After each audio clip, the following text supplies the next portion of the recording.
Hello दोस्तों, excellent point coaching centre से मैं आपका एक बार से फिर स्वागत करता हूँ।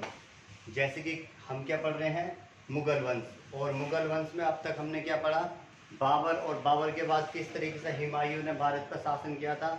और हुमायूं के बाद जो बना शासक वो कौन बना, अकबर, जो हुमायूं का ही क्या था, वो पुत्र था। तो आज जो हम पढ़ने जा रहे हैं वो अकबर।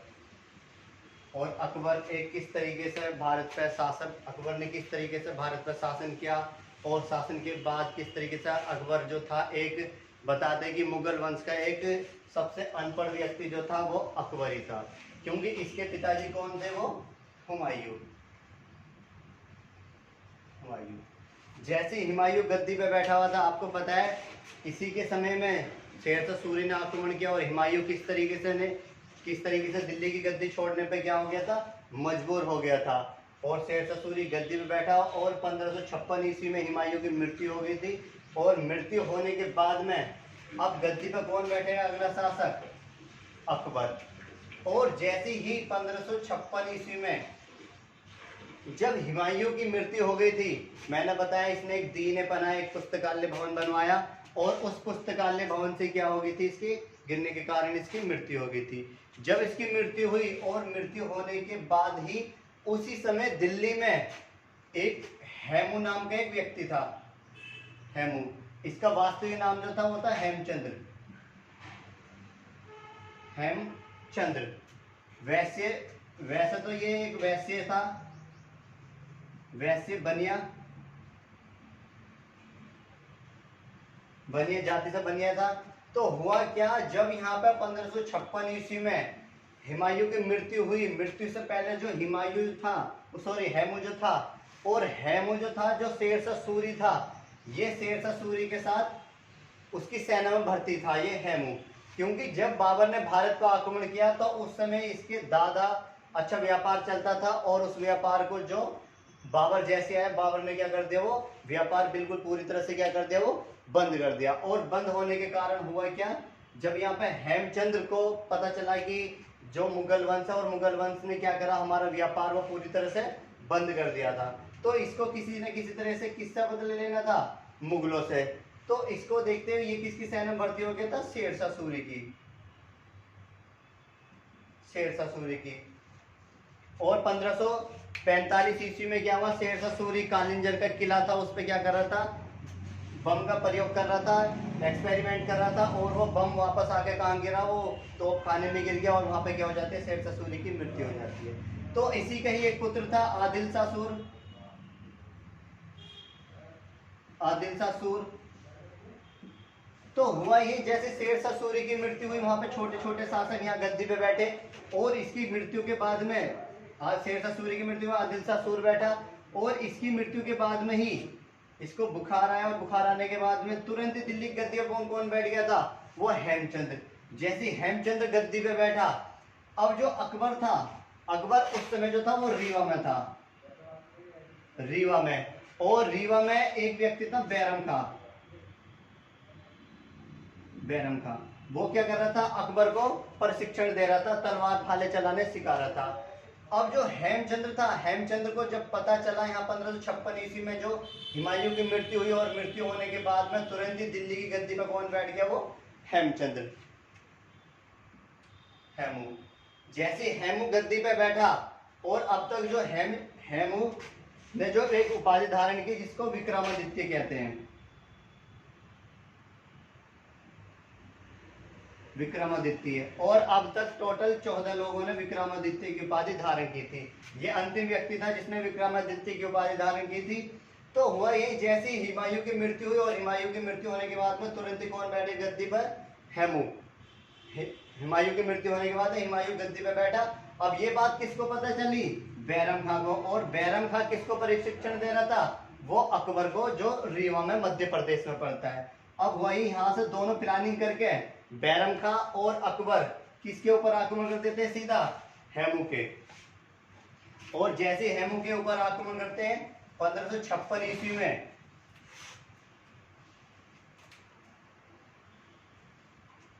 1556 ईस्वी में हेमचंद्र के ऊपर आक्रमण करते हैं। और ये बात है, इसी को कहते हैं 1556 ईस्वी में पानीपत का सेकंड युद्ध। और इस युद्ध में क्या हुआ, यहाँ पे हेमचंद्र जो था, सबको पता था कि इस युद्ध को कौन जीतेगा, वो हेमू ही जीतेगा, क्योंकि उस समय जो अकबर की जो आयु थी मात्र वो 14 वर्ष की थी, 14 वर्ष की थी। और ये अकबर 14 वर्ष, और इसका प्रशिक्षण, उसका इसके गुरु कौन थे जो प्रशिक्षण दे रहे थे इसको, वो बैरम खां। तो हुआ ये, इन दोनों ने किस पर आक्रमण कर दिया था, हेमचंद्र पर, जिसको 1556 में पानीपत का द्वितीय युद्ध कहते हैं। और इस युद्ध को सबको पता था हेमू ही जीतेगा, लेकिन हुआ क्या, जब ये युद्ध चल रहा था और यहाँ अकबर और बैरम खां पूरी तरह से हारने ही वाले थे, तो हुआ यही, यहाँ पे हेमू की आंख में तिनका गिर गया, और तिनका गिरने के कारण इसको तुरंत ही बैरम खां ने पकड़ लिया। और पकड़ने के बाद में अकबर के सामने इसको क्या, हेमू को पेश किया गया। और अकबर ने क्या कहा कि इसकी गर्दन काट दो, नहीं तो ये बहुत बड़ी चिड़िया है जो हमें आने वाले समय में बहुत ज्यादा परेशान करेगी। तो वहां पे बैरम खां ने क्या किया, तलवार से हेमचंद्र की क्या कर दी थी, हत्या कर दी थी। दिल्ली की गद्दी पे बैठने वाला अंतिम हिंदू शासक जो था वो हेमचंद्र ही था, जिसको हेमू बोलते हैं। तो इस तरीके से पानीपत का दूसरा युद्ध 1556 ईस्वी में हुआ अकबर और हेमचंद्र के बीच में, लेकिन उसका पूरा संरक्षण किसने किया था, बैरम खां ने।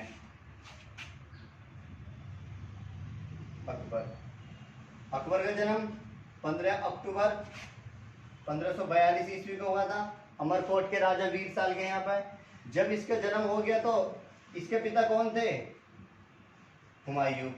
और हुमायूं को डर था कि कहीं ऐसा ना हो अकबर की कोई हत्या कर दे, इसीलिए हुमायूं अकबर को क्या, जगह जगह इसका ट्रांसफर कराता रहता था, कभी यहाँ कभी वहाँ, कभी यहाँ कभी वहाँ। तो इस तरीके से दिल्ली सल्तनत का, और दिल्ली का तो नहीं यार, मुगल वंश का सबसे अनपढ़ व्यक्ति जो था वो कौन था, अकबर ही था, क्योंकि ये कभी भी किसी स्कूल में इसका एडमिशन नहीं हुआ, कभी इसके पिताजी मिनट में इसका क्या कराते थे, ट्रांसफर कराते थे।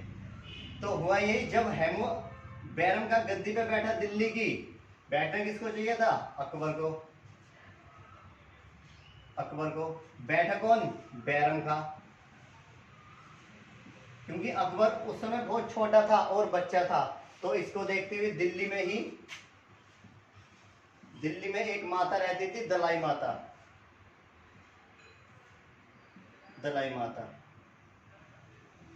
और हुआ यही, दिल्ली में जो राज करती थी उस समय, जो दलाई माता थी वो करती थी, और जो पूरी सेना का नेतृत्व करता था वो बैरम खां था। और अकबर तो एक निरक्षर व्यक्ति था, बिल्कुल ही अनपढ़ था, इसको कुछ नहीं पता था। जब अकबर की धीरे धीरे आयु बढ़ी, और ये कहाँ रहता था अकबर, पंजाब में भी कहा, होशियारपुर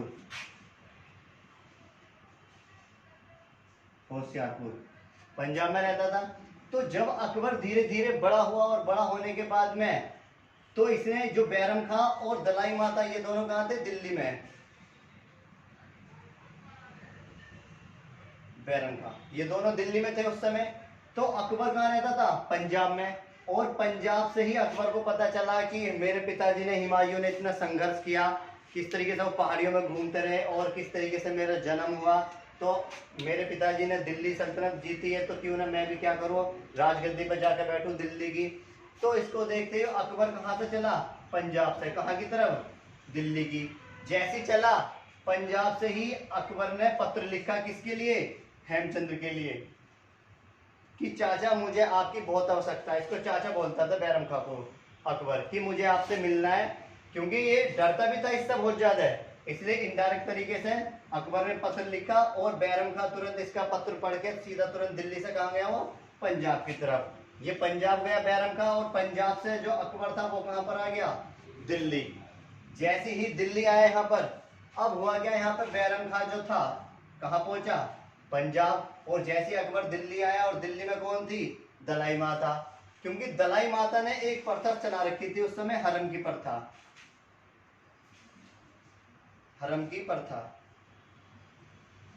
ये प्रथा क्या थी, हरम की प्रथा, कि जो सैनिक होते थे, जो युद्ध भूमि में शहीद हो जाते थे, और उनकी जो पत्नी होती थी, और उनके लिए एक हरम की प्रथा नामक एक महल बना रखा था, महल। और उसमें क्या थी, ये सती होने जाती थी, लेकिन उनको क्या करती थी, इस महल में रखती थी ये दलाई माता। और कभी कभी अकबर जब दिल्ली आता था तो वो इन महिलाओं के साथ ही क्या हो खेलता रहता था, इसलिए कि ताकि इसकी बुद्धि अकबर की विकसित न हो। तो इस तरीके से जब अकबर यहाँ से पंजाब से दिल्ली आया, अब दिल्ली में आने के बाद में इसने क्या कहा, अकबर ने दलाई माता से कि मेरे पिताजी ने दिल्ली जीती है, दिल्ली सल्तनत, और अब तुम क्या करो, दिल्ली छोड़ो और दिल्ली पे मैं राज करूंगा। तो दलाई माता को यहाँ से हटाया और इसके समय पूरा हुआ और दिल्ली गद्दी पर कौन बैठ गया, अकबर। जैसे ही अकबर दिल्ली की गद्दी पे बैठा, बैठने के बाद में अब कौन आ गया साथ में इसके, बैरम खां। बैरम खां क्योंकि पंजाब से वापस आया, इसने देखा और सीधा कहां पर आया, दिल्ली, और अकबर से मिला कि महाराज आप बहुत छोटे शासक हो, कहीं ऐसा ना हो आपके ऊपर कोई आक्रमण कर दे, इसलिए आप अभी छोटे हो। तो अकबर ने कहा कि कोई बात नहीं चाचा, आपके पास दो ऑप्शन है, दो ऑप्शन है। पहला ऑप्शन तो ये है, आप कहाँ निकल जाओ, हज यात्रा के लिए, हज यात्रा के लिए, या फिर दूसरा काम जो है आपके लिए वो आप पंजाब में जाओ और पंजाब में आप खाओ पियो आराम से अपने वहां लेट लगाओ। तो बैरम खान ने खूब समझाया अकबर को, लेकिन अकबर की समझ में नहीं आया। तो बैरम खान को फिर इसने और समझाया और ये कहाँ के लिए निकल गया, हज यात्रा के लिए। बैरम खान जैसे हज यात्रा के लिए निकला तो इसी का ही एक पुत्र था, अब्दुल रहीम खान का नाम, अब्दुल रहीम खान खाना इसका पुत्र था और बैरम खां का पुत्र था। और बैरम खां इसको छोड़ के कहां चला जाता है, अकबर के पास छोड़ के, और सीधा कहां निकल जाता है, हज यात्रा के लिए। और जैसे ही हज यात्रा के लिए निकलता है और रास्ते में क्या करते हैं, वहां पे कुछ गुंडे आ जाते हैं और रास्ते में क्या कर देते हैं, बैरम खां की मृत्यु कर देते हैं। अब जो अब्दुल रहीम खाना था, अकबर इसको क्या बना लेता है, अपना नौ रत्नों में शामिल कर लेता है, क्योंकि अकबर के नौ रत्न थे पूरे। तो जब अकबर गद्दी पे बैठा, मैंने बताया दिल्ली से उसका, दिल्ली का और मुगल वंश का कैसा था, सबसे अनपढ़ और मूर्ख व्यक्ति था, बिल्कुल निरक्षर व्यक्ति था अकबर, इतना निरक्षर व्यक्ति था, इसको कुछ नहीं आता था। तो एक आमेर जगह पड़ती है, एक राजस्थान में आमेर, और आमेर के जो उस समय जो राजा थे वो थे भारमल, आमेर के राजा थे भारमल, और भारमल की ही एक पुत्री थी जिसका नाम था जोधाबाई, जोधाबाई, और वास्तविक नाम क्या था इसका, फुरुक्काबाई, फुरुक्काबाई। तो यहाँ पर हुआ क्या, जो आमेर के राजा थे भारमल, और भारमल की पुत्री कौन थी, जोधाबाई, और भारमल का एक पुत्र भी था जिसका नाम था भगवान दास, भगवान दास। और भगवान दास के भी एक पुत्र था जिसका नाम था मानसिंह, मानसिंह। तो अकबर ने क्या करा, जो आमेर के राजा थे राजस्थान के, इन पे क्या कर दिया इसने, आक्रमण कर दिया। और आक्रमण करने के बाद में यहाँ पे आमेर के राजा पूरी तरह से हार गए, और हारने के बाद में इनसे कहा कि बताओ जी क्या करना। तो यहाँ पे एक संधि हुई, और उस संधि में जो अकबर ने कहा कि आपकी जो पुत्री है जोधाबाई, उससे क्या करा दो, हमारी शादी करा दो। तो वही आमेर के जो राजा भारमल थे, भारमल ने अपनी पुत्री का विवाह किससे करा दिया, अकबर के साथ में करा दिया। जैसे अकबर का इससे विवाह करा दिया, अब जो भारमल थे, भारमल कहने लगे कि आप जोधाबाई के बिना इसका भाई जो है भगवान दास, ये इसके बिना नहीं रहता, ये भी इसके साथ में ही जाएगा। तो इसने कहा, अकबर ने, चलो बहुत अच्छी बात है, भेज दो, शायद वो करने के लिए, काम वाम करने के लिए काम आएगा। तो इसको भी कौन लेके गया साथ में, अकबर, भगवान दास को भी। अब जो इसका पुत्र था मान सिंह, ये भी बोलने लगा कि पापा मैं आपके बिना नहीं रह सकता। तो इसने कहा, अकबर ने, ठीक है तो तुम भी चलो हमारे साथ में। तो इस तरीके से जो जोधाबाई थी, इससे इसने शादी कर ली, और भगवान दास और मान सिंह को कहाँ पर ले गया, अपने साथ में ले गया। और जो अकबर जो था, अकबर ने अपनी राजधानी किसको बनाया, आगरा को, आगरा अपनी राजधानी बनाई। लेकिन आगरा के ही पास में इसने फतेहपुर सीकरी, फतेहपुर सीकरी, फतेहपुर सीकरी बसाई, और यहीं पे ये रहता था।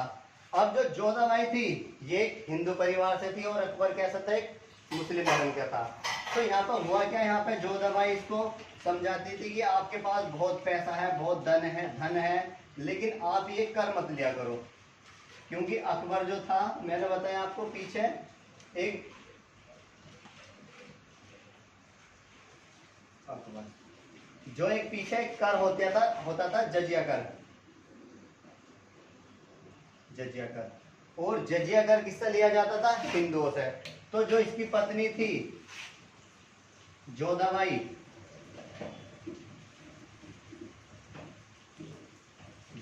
और जोधाबाई ने इसको खूब समझाया कि आप ये कर मत लिया करो। तो इसने कहा ठीक है मैं ये कर छोड़ दूंगा, लेकिन ऐसा थोड़ी ना कि हाँ इसने बोल दिया और कर आज से खत्म, टैक्स खत्म। तो इसने क्या करा, जोधाबाई ने इससे बोला कि आप एक काम करो, हस्ताक्षर सिग्नेचर करना सीख लो, क्योंकि इसको आता तो कुछ नहीं था। तो जोधाबाई ने कम से कम 6 माह तक इसको सिग्नेचर करने सिखाए, लेकिन इसको सिग्नेचर करने जैसे तैसे करके आ गए। अब इसने क्या करा, यहाँ पे वो बुलाया, पर्चा मंगाया एफिडेविट टाइप का, और कहा कि मैं आज से ये जजिया कर खत्म करता हूँ। और नीचे किसने सिग्नेचर करे? अकबर ने। और पूरे पेज पे इस तरीके से क्या कर दिए, इसने सिग्नेचर कर दिए। फिर इसको समझाया कि हस्ताक्षर इस तरीके से नहीं, छोटे से करने। तो इसने अंत में जाकर छोटे से एक हस्ताक्षर गिरे, और तब से क्या हो जाता है, 1562 ईस्वी से क्या हो जाता है, जजिया कर खत्म कर देता है। कौन? अकबर। तो जजिया कर सबसे पहले मोहम्मद बिन कासिम ने लगाया 712 ईस्वी में, लेकिन फिर उसके बाद में बहुत सा तुगला लगाया, उसने क्या लगाया, ब्राह्मणों पे जजिया कर लगाया। और फिर उसके बाद में कौन आया? अकबर। और अकबर ने क्या कर दिया था, ये जजिया कर समाप्त कर दिया था। लेकिन इसके बाद में एक शासक आएगा मुगल वंश का ही, जिसका नाम था औरंगजेब। और औरंगजेब क्या लगा देता है, वो फिर से जजिया कर लगा देता है। और इसके बाद में एक अंतिम शासक आता है मुगल वंश का, जिसका नाम था बहादुर शाह जफर, और वो क्या कर देता है, हमेशा के लिए वो जजिया कर खत्म कर देता है। तो 1562 ईस्वी में क्या किया इसने, अकबर ने जजिया कर खत्म किया। अब जोधाबाई ने फिर समझाया कि आप ये तीर्थ कर भी कर लेते हो। तो इसने 1563 ईस्वी में जो तीर्थ कर होता है, तीर्थ कर जो हिंदू लोग जाते हैं 4 धाम के लिए, यात्रा के लिए जाते हैं, तो उनसे क्या लिया जाता था, पहले टैक्स लिया जाता था। तो जोधाबाई ने इसको समझाया, और 1563 ईस्वी में इसने क्या करा, तीर्थ कर जो था ये खत्म कर दिया था पूरी तरह से। तो जब अकबर गद्दी पे बैठा हुआ था, तो इसी के ही समय में, मैंने बताया इसको कहानी सुनने का बहुत शौक था, इतना कहानी सुनने का शौक था, ये हर डेली मतलब हर रोज एक न एक धर्म को लोगों को बुलाता था। आज हिंदू धर्म के बुला लिए, कल मुस्लिम धर्म के, उसके बाद सिख धर्म के, फिर ईसाई धर्म के। तो इस तरीके से ये हर धर्म के लोगों की कहानी सुनना बहुत पसंद करता था। और इसी के ही समय में जब ये दिल्ली आगरा में रहता था, और ये कहाँ पर, गुजरात अभियान के लिए निकला। इसने सोचा कि मुझे गुजरात अभियान करना चाहिए और मुझे विजिट करना चाहिए। तो जैसे गुजरात अभियान के लिए निकला, और रास्ते में इसने क्या देखा, बहुत बड़ा एक समुद्र देखा, बहुत बड़ा समुद्र देखा। तो इसने अपनी सेना से कहा कि रुको, देखो कितना कितना सारा पानी है, और इसको हम कहाँ लेके चलेंगे, दिल्ली लेके चलेंगे। तो वहां पर लोग क्या कहते हैं, वो सैनिक क्या कहते हैं, ठीक है महाराज, इस पानी को हम दिल्ली लेके चलते हैं, लेकिन आप इसको एक बार क्या कर लो, पी के देख लो। तो यहाँ पे इसने देखा समुद्र, और सैनिक जो थे वो बोलने लगे कि ठीक है महाराज, इसको हम दिल्ली लेके जाएंगे, लेकिन आप एक बार इस पानी को पी के तो देख लो। तो अकबर क्या करता है, लेता है पानी को, इस तरीके से पीता है, और पीने के बाद कहता है छी, इतना पानी भी किस काम का जो पीने योग्य ना हो। तो अकबर ने पहली बार समुद्र कहाँ देखा था, वो गुजरात अभियान के दौरान। तो पूछ लेता है कि अकबर ने जो पहली बार समुद्र देखा था वो कहाँ देखा था, गुजरात अभियान के दौरान। ये एसएससी और सीपी वगैरह में बहुत एग्जाम में आता है, और यूपीएससी यूपीपीएससी में ज़्यादातर ये बहुत एग्जाम में क्वेश्चन में पूछा गया। तो यहाँ पे इसके बाद जब ये देखते हैं, और यहाँ से गुजरात अभियान के बाद जब आता है, तो फतेहपुर सीकरी में ही ये बुलंद दरवाजे का निर्माण करवाता है यहाँ पर। और ये सबसे बहुत बड़ा दरवाजा था यहाँ पर। कब कराता है, 1575 ईस्वी में, जब इस बुलंद दरवाजे का निर्माण कराता है। तो इसके बाद में जो जोधाबाई थी इसकी पत्नी, वो क्या करती थी, पूजा पाठ करती थी, हर तरीके से हिंदू धर्म की पूजा पाठ करती थी। लेकिन तभी क्या होता है, जो इस्लाम धर्म के लोग थे वो क्या करते थे, नमाज पढ़ते थे। तो वो कहती थी कि जब भी मैं पूजा पाठ करती हूँ तभी ये नमाज पढ़ते हैं। तो इस तरीके से इसने यहाँ पे बुलंद दरवाजे के अंदर ही इसने एक और मस्जिद का निर्माण कराया, और उस मस्जिद में क्या करते थे, वहाँ पर सभी धर्म के लोग क्या करते थे, अपने वहाँ पर पूजा पाठ वगैरह करते थे। कहानी सुनने का बहुत शौक था अकबर को, और इसी का ही एक मित्र बताते हैं और इसी का ही एक साथी बताते हैं जिसका नाम था बीरबल। बीरबल, जिसका वास्तविक नाम क्या था? महेश दास। महेश दास। तो एक बार क्या हुआ, अकबर को कहानी सुनने का तो बहुत शौक था, तो जब ये कहानी सुनना था तो एक इसके महल में बहुत बड़ी एक प्रतियोगिता आयोजित की गई थी यहाँ पर। और यहाँ पर हुआ क्या, ये खुला कंपटीशन था कि जो भी उस समय जो था एक अरब देश का, अरब का क्या, ईरान का,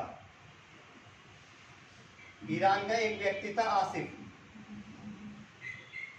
आसिफ, और ये आसिफ क्या यहाँ पर अकबर के शासनकाल में आया, समय आया, और अकबर यहाँ गद्दी बैठा था।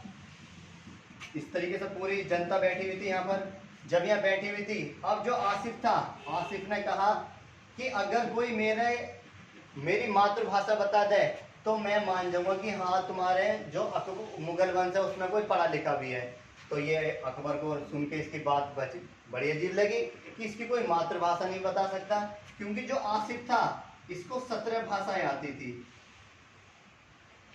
17 भाषाएं आती थी, और 17 भाषाओं में ये जैसे हिंदी बोल रहा है, फिर उसके तुरंत ही बाद इंग्लिश, फिर इंग्लिश के बाद फारसी, तुर्की, अरबी, इस तरीके से ये बैक टू बैक 17 भाषाएं बोलता था। और बिल्कुल इस तरीके से बोलता था कि किसी को इसकी मातृभाषा पता ही ना चले। तो जो महेश दास था, बीरबल, तो वो जब इस तरीके से रास्ते में से होकर गुजर रहा था तो यहाँ बहुत भीड़ लगी हुई थी। लगभग 5-6 दिन हो गए और किसी को इसकी मातृभाषा बताई नहीं गई। तो जब 4-5-6 दिन हो गए यहाँ पे, तो महेश दास इस तरीके से रास्ते से गुजर रहा था, तो बहुत भीड़ लगी हुई थी यहाँ चारों तरफ। इतनी भीड़ लगी हुई थी तो महेश दास ने कहा किसी से, यहाँ पे जो लोग खड़े थे, कि ये भीड़ क्यों हो रही है इतनी। तो उन लोगों ने कहा कि भीड़ क्या, जो अकबर है महाराजा वो बहुत परेशान है, क्योंकि उनके सामने एक आसिफ नाम का व्यक्ति है और उसने कहा कि कोई मेरी मातृभाषा बता दे, और उसको 17 भाषाएं आती हैं। तो यहाँ महेश दास सीधा यहाँ से इसके कहाँ पहुंचा, महल में पहुंचा, और इससे कहा अकबर से कि महाराज मैं इसकी क्या मातृभाषा बता सकता हूँ। तो इसने कहा चलो बहुत अच्छी बात है, अगर नहीं बताई तो मेरी गर्दन काट देना, इसके साथ में मेरी गर्दन काट देना। तो इसने कहा ठीक है चलो देखते हैं। तो हुआ ये, यहाँ पे इन दोनों को, जो महेश दास ने कहा ठीक है चलो बताओ क्या इसकी मातृभाषा।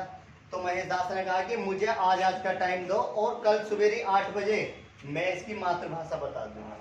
तो हुआ ये, यहाँ पे इस तरीके से महल में, पूरे महल में, इस कमरे में इस तरीके से कमरे बने हुए थे छोटे छोटे, और एक कमरे में किसको लिटा दिया, आसिफ को, और दूसरे कमरे में किसको लिटा दिया, महेश दास को। जब ये दोनों सो रहे थे यहाँ पर, और सोने के बाद में हुआ यही, यहाँ पर रात के जब 12-1 बजे महेश दास उठा, और उठने के बाद में जो आसिफ था उसकी कुंडी बजाई, इसकी कुंडी बजाई इसने। अब जो आसिफ था और महेश दास इसकी कुंडी बजा के, और तुरंत ही कहाँ पर, अपने कमरे में अंदर। अब जो आसिफ था वो बाहर निकल गया, और उसने देखा रे किसने कुंडी बजाई है और मेरी नींद हराम कर दी, मुझे सोने नहीं दिया जा रहा। तो ये इतना क्या फिर अंदर अपने कमरे में आसिफ। अब महेश दास फिर रात को उठा, थोड़ी देर बाद 10-15 मिनट बाद उठने के बाद में इसने फिर इसकी कुंडी बजाई इस तरीके से। अब महेश दास फिर कुंडी बजा के अपने कमरे में। अब आसिफ फिर बाहर निकला, और निकलने के बाद में ये फिर गुस्से में बोला। अब थोड़ी देर बाद फिर महेश दास उठा, और उठने के बाद में इसने इस तरीके से फिर कुंडी बजाई, और फिर अपने कमरे में। तो ये प्रक्रिया इस तरह इसने कम से कम 10 से 12 बार प्रक्रिया की महेश दास ने। और जब 10-12 बार की और ये उठा लास्ट में, अंत में, और यहाँ पर कुंडी बजाई और आसिफ बाहर निकल गया, और निकलने के बाद में इसने क्या करा, गुस्से में आके क्या कर दिया, इसने गाली गलौज जो भी मुंह में आया सब गाली निकाल दी इसने, आसिफ ने, कि कौन मेरी कुंडी बजा रहा है और मुझे सोने नहीं दिया जा रहा। तो यहाँ पर हुआ यही, अब महेश दास के आराम से वो सो गया। अब जब सुबह के 8 बजे हुए थे, सुबह के 8 बजे, और एक तरफ किसको खड़ा कर दिया, आसिफ को, और एक तरफ किसको खड़ा कर दिया, महेश दास को। अब इन दोनों को खड़ा कर दिया, ऊपर कौन बैठे हुए थे, महाराज अकबर। अब आसिफ से महेश दास ने कहा कि बताओ मैं आपकी मातृभाषा क्या है, और अकबर ने कहा बताओ महेश इसकी मातृभाषा क्या है। तब महेश दास ने कहा इसकी मातृभाषा जो कौन सी है वो अरबी है, इसकी मातृभाषा कैसी है वो अरबी है। तो इसने कहा आसिफ ने कि तुम्हें कैसा पता मेरी मातृभाषा अरबी है?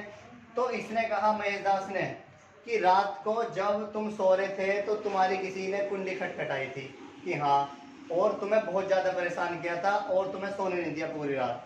कि ठीक है, तो इससे क्या साबित होता है? तो महेशदास कहता है जब तुम्हारा अंतिम बार तुम बाहर निकल गए अपने कमरे से और तुमने गाली दी थी बहुत अच्छी अच्छी, जो भी मुंह में आया सब गाली दी थी। और कोई भी गाली देता है वो कोई किस भाषा में देता है? अपनी मातृभाषा में गाली देता है, मातृभाषा में, मातृभाषा में गाली देता है। तो यहाँ पर महेशदास आसिफ मान जाता है कि हाँ, यहाँ पे मुगल वंश में कोई पढ़े लिखे भी लोग थे। तो तब अकबर को बहुत अच्छा लगता है और महेशदास को क्या तभी सा नाम दे देता है, ये बीरबल की उपाधि दे देता है। तो इस तरीके से बीरबल किसके साथ हो गया? फिर अकबर के। और ये किसके साथ में? ये भी अकबर का क्या बना? नौरत्न बना। और फिर इसके बाद में जो था, कुछ बताते हैं कि एक बार क्या हुआ, अलग अलग बताते हैं कि जो अकबर एक रास्ते से गुजर रहा था, जो बीरबल था महेशदास उसने क्या कर रहा था, ये बहुत सारी लकड़ी तोड़ी हुई थी और इतनी सारी लकड़ी तोड़ी हुई थी तो इसने एक रस्सी से उन लकड़ियों को इस तरीके से बांधा हुआ था। तो अकबर ने देखा अरे कितना महान, कितना इंटेलिजेंट व्यक्ति है, इसने एक रस्सी से इतनी सारी लकड़ी को बांधा हुआ था। तो कुछ व्यक्ति ऐसे भी बताते हैं इतिहासकार के अनुसार कि ऐसे ऐसे महेशदास की इससे मुलाकात हुई थी, लेकिन इतिहासकार में कुछ अलग ही लिखा हुआ है कि इस तरीके से आसिफ नाम का व्यक्ति जो था इस तरीके से उसकी मुलाकात हुई। ठीक है, अकबर का एक बहुत बड़ा वीडियो है, तो हम इसको 2 भागों में पढ़ेंगे अकबर को। और कल जो हम पढ़ेंगे अकबर के अच्छे अच्छे जो इसने आक्रमण किए और क्या इसकी नीति थी और किस तरीके से इसका पुत्र जो जहांगीर का जन्म हुआ और किस तरीके से इसने और आगे जाके ये महान सम्राट कहलाया। ठीक है, तो मेरा आपसे सिर्फ यही कहूँगा कि आप मेरे चैनल को सब्सक्राइब करें और वीडियो को लाइक करें और शेयर करें और कमेंट करें। धन्यवाद आज के लिए।